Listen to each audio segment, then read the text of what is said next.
Барлықтарына сәлем. Бүгінгі сабақта біздер Git-тегі тармақтарды басқарудың жаңа әдісімен танысатын боламыз. Бұл әдіс Git Flow деп аталады. Оның пайдаланылатын жері сіздің проектіңізде сізден бөлек басқа бағдарламалаушылар бір мезетте жұмыс жасай алу үшін қолданылады. Мысалы, біздер алдыңғы жолы WebSocket-ке арнап жазған кодымызды әлі коммит жасамадық. Себебі бұл өзгерістерді Git Flow әдісін көрсетіп коммит жасағым келіп отыр. Ол үшін мына жерде Atlassian.com-ның ұсынған мақаласын оқып шығайық. Бұл жерде оның тарихы және тағы да басқа ақпараттармен таныссаңыздар болады, бірақ біздер бұны қарастырмаймыз. Яғни бірден мәніне көшейік.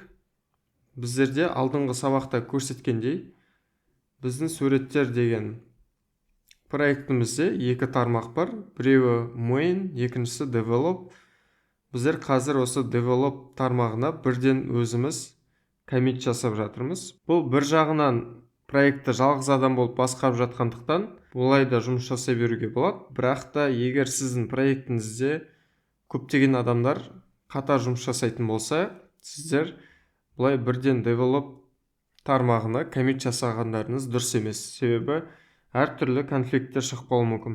Сол үшін мына Git Flow-дің мағынасы біздерде мынандай жасап жатқан тапсырмамыз немесе жасап жатқан функционалымыз үшін немесе қателіктер болса соларды түзеген әрбір өзгерістер үшін біздер жаңа тармақ ашатын боламыз. Мысалы, біздерде қандай да бір жаңа функционал енгізілетін болса, мысалы біз WebSocket қосқан сияқты жаңа функционал енгізетін болсақ, ондай тармақтардың атын біз feature деп бастайтын боламыз, және осы тармақты develop тармағынан көшірмесі ретінде қосамыз. Екінші, release тармағы. Release яғни біздерде main және develop деген екі тармақ болса, release тармағы develop'тан көшірме ретінде құрастырылып, main тармағына құйылатын болады. Hotfix тармағы. Hotfix егер біздерде release яғни main тармағын productionға жібергеннен кейін қандай да бір тез жөндеу керек қателіктер шыққан жағдайда осындай hotfix деген тармақ ашасыздар.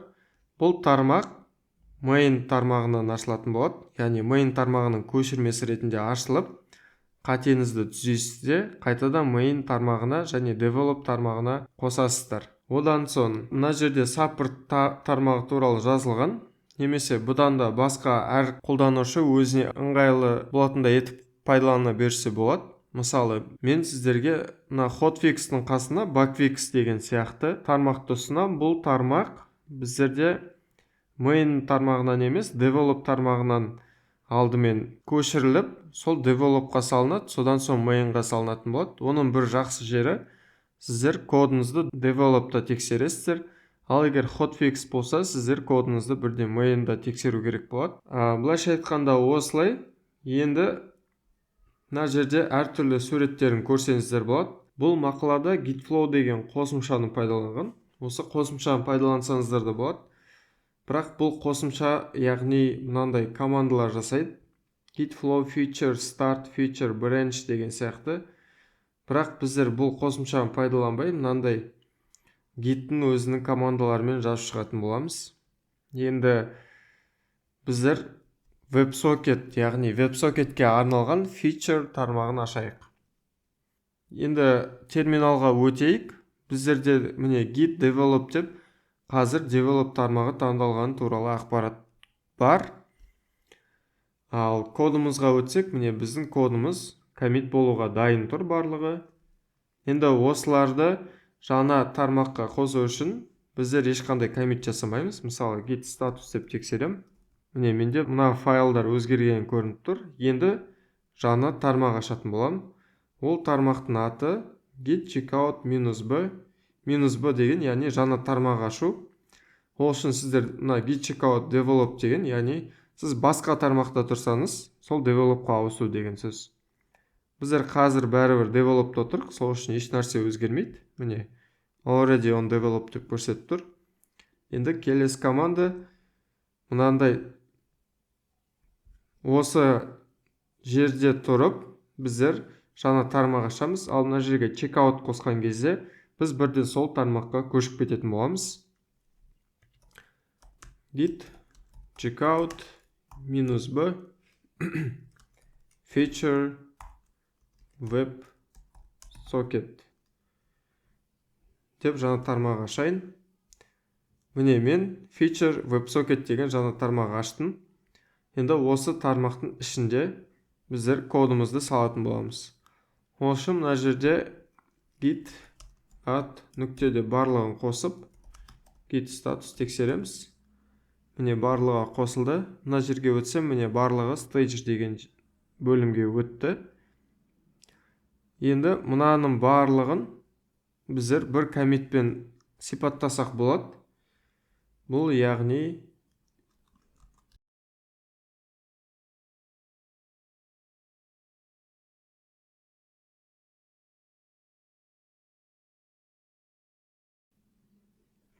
біз WebSocket қосқанымыз туралы ақпаратты беріп тұр. Енді осы өзгерістерді коммит жасайым. Коммит жасадық. Енді мына жерде көріп тұрсаңыздар, міне outgoing және feature WebSocket деп тұр. Мен WebSocket деген тармаққа салатын боламын. Git status. Міне барлығы дайын. Git push origin және feature WebSocket деп тармақтың атын жазатын боламын. Міне көріп тұрғаныңыздай new branch жаңа тармақ. Бұл тармақтың аты feature WebSocket. Енді осы тармақты тексеріп өтейік. Мына жер жаңартам. Енді көріп тұрғандай, міне мына жерде үшінші жаңа тармақ пайда болды. Бұл тармақтың ішіндегі тарихын қарайтын болсақ, міне менде WebSocketте қандай өзгерістер жасадым, сол өзгерістерім көрініп тұр. Ал мына develop тармағында бұл өзгерістер жоқ. Мына жерде GitLabпен жұмыс жасау көрсетілмеген, сол үшін мен көрсетіп өтейін. Merge requests деген, яғни біздерде қандай да бір merge болуға арналған сұранымдарды білдіреді. Біздер, яғни жаңағы feature деген тармақты developқа қосқымыз келеді. Сол үшін біздер жаңа тармақ ашамыз бай. Жаңа сұраным ашамыз. Осының үстін бассақ болады. Және мына жерде feature WebSocket into main деп тұр. Біздер бұны mainға емес, developқа салу үшін change branches дегенді басасыздар. Және develop тармағын таңдайсыздар.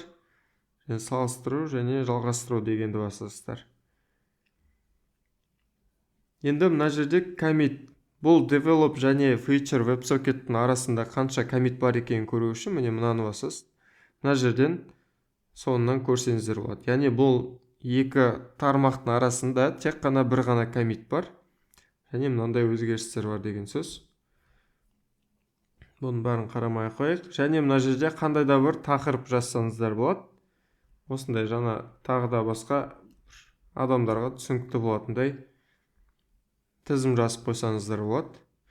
Мына жерде add mark as draft деген, сіздің мына сұранымыңыз дайын болмаса, осы галочканы қоясыз. Осы жерде галочканы қоясыздар. Мысалы, менде дайын, бірақ мен галочканы қойып көрсетейін. Енді осы өзгерістерді, міне, assign деген, бұл сұранымға жауапты адамды белгілейсіздер. Мен бұл жерде өзімді белгілеймін. Reviewerге жаңағы тағы басқа адамдар болса, проектіңізде сізге ревью жасауға осы жерден белгілейсіздер. Және мына жерде келесі нәрселер керек емес. Лейблдар, мысалы, әртүрлі лейблдар қоса беруге болады. Мысалы, менде мынандай лейблдар бар. P1 деген ол, яғни приоритеті өте күйгелі тұрған сұраным. P2 деген бұл, яғни екінші приоритеттегі тапсырмалар. Немесе осы P3, P4 деп жасап берсеңіздер болады. Және create merge request дегенді басасыздар. Және мына жерде merge options, яғни сіздің осы тармақты developқа салған кезде мына жерде галочка тұрса, яғни delete source branch when merge request is accepted деген тұрса, сіздің осы тармағыңыз developқа салынғаннан кейін өшіп қалатын болады. Squash commits when merge request is accepted деген болса, мына жерде егер сіздерде көп commit болатын болса, мына commit деген жерде, оның барлығы бір коммитке бір-біріне жабысып қалады. Сол үшін бұл жерге негізі галочка қоймасақ болады, ал мына жерде міндетті түрде delete деп тұру керек, себебі сіздерде көп функционал қосқан сайын немесе баг фикс жасаған сайын сіздерде керек емес тармақтар жиналып қалуы мүмкін. Сол үшін осы жерде әрдайым кетіріп отырған дұрыс. Және create merge request басамыз. Міне мына жерде менде draft деп қойғандықтан draft деген текст тұр, және мына жерде merge blocked one check failed деп тұр. Себебі бұл жерде draft деген қосылып тұр. Мен соны drafттан, мысалы мен қандай да бір өзгерістер жасап, қайттан коммиттерімді push жасаймын да, сол кезде менің сұранымым developқа өтуге дайын деген сияқты дайындаймын. Соны көрсету үшін мына жерде mark as ready деген кнопка тұр, соны басасыздар. Міне, яғни draft дегеннен алып тастадық. Сол кезде мына жерде көріп тұрғандай енді merge деген кнопка пайда болды. Біздер мысалы басқа біреудің осындай MRK, мына нәрсені көбіне MRK деп айтады, яғни merge request. Сіздер мысалы басқа үлкен компанияларда жасаған кездеріңізде осы жолды көшіріп аласыздар да, мысалы сізге ревью жасайтын адамға жібересіздер. Осын олар осы жерді ашып қарайды да, міне changes дегенді қарайды. Қай файл, мысалы қай жерде қандай өзгеріс болған бәрін көріп тұрады да, осылай. Мысалы in memory дегенді developта пайдаланбайық, мысалы басқа layer пайдаланайық деген сияқты мына жерге комментарий қалдыра алады. Мысалы Redis пайдаланайық деген сияқты бір комментарий қалдыруы мүмкін. Start review дейді. Finish review, мысалы біткеннен кейін comment деп қалдырады. Submit review басады. Сол кезде мына overviewда кім қай жерде қандай комментарий қалдырды сіздің кодыңызға, сол көрініп тұратын болады. Сосын сіз барасыздар, қайттан кодыңызды дұрыстайсыздар. Сосын автор қайттан кіріп қарайды да, дұрысталғанын көреді, мысалы жаңа коммиттерден кейін. Сосын мына жерге мына галочканы басады. Яғни бұл менің комментариім шешілді дегенді білдіреді. Яғни енді ол өзінің барлық комментарийлер шешілгенін көреді, мына жерде approve деген кнопканы басады. Бұл кнопканы басқан кезде бұл сіздің жасаған жұмысыңызға тексеріп шықтым деген сияқты бір белгі. Содан соң сіз бұл merge request'ті merge деп басасыздар, немесе сізде бұндай құқық болмаса, жоғары сіздерден бағдарламалаушыларға осылай қарап developқа салып бер деген сияқты айтасыздар. Сонымен мен merge'ді басам. Яғни merge'ді басқаннан кейін мына жерде merged деп бұл көк түске өзгереді. Және қайттан суреттерге кіретін болсақ, енді біздерде қайтадан жаңағы feature WebSocket деген тармақ өшіп қалды. Ал мына develop тармағының ішінде history дегенді қарайтын болсақ, міне жаңадан осындай commit пайда болды. Және мына жерде merge feature деген жаңа тағы бір commit пайда болды. Бұл commit жаңағы merge request'тан шыққан commit болып есептеледі. Олардың тізімін мына жерден көрсеңіздер болады. Яғни add WebSocket follows route осыны merged деп шығарып тұр. Келесі сіздер кодыңызды жалғастыратын кезде қайтадан git checkout develop деп develop тармағына өтесіздер. Бірақ бұл developта сіздерде мына тарихтағы коммиттер жоқ.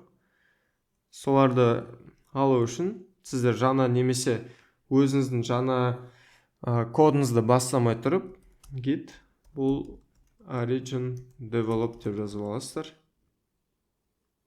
Міне енді мен осы WebSocketке арналған кодты локальды ортаға мысалы жазып алдым. Осылай жұмыс жасайтын боласыздар. Яғни git flow деген осындай нәрсе.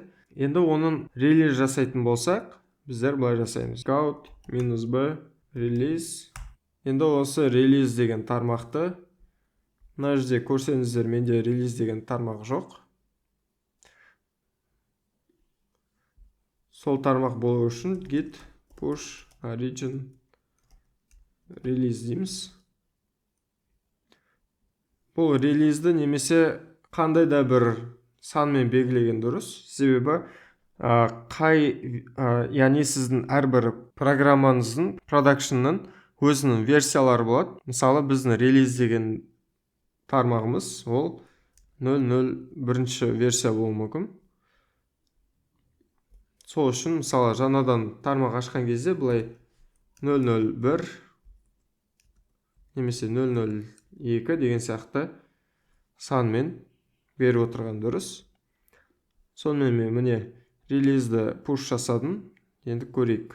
Мына жерде релиз деген тармағым бар. Қайтадан merge request'ке барам. Мына жерде егер сізде мұндай кнопка болмаса new merge request дейсіздер. Мына жерде релиз деген тармақты таңдайсыздар. Екінші main деген тармақты таңдайсыздар. Және келесі міне релиз және релизға қандай нәрселер кіреді, соны туралы толық жазып шығасыздар. Мысалы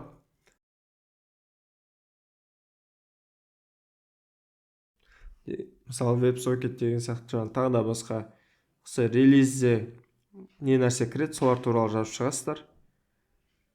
Келесі мына жерлерді түсіндік. Енді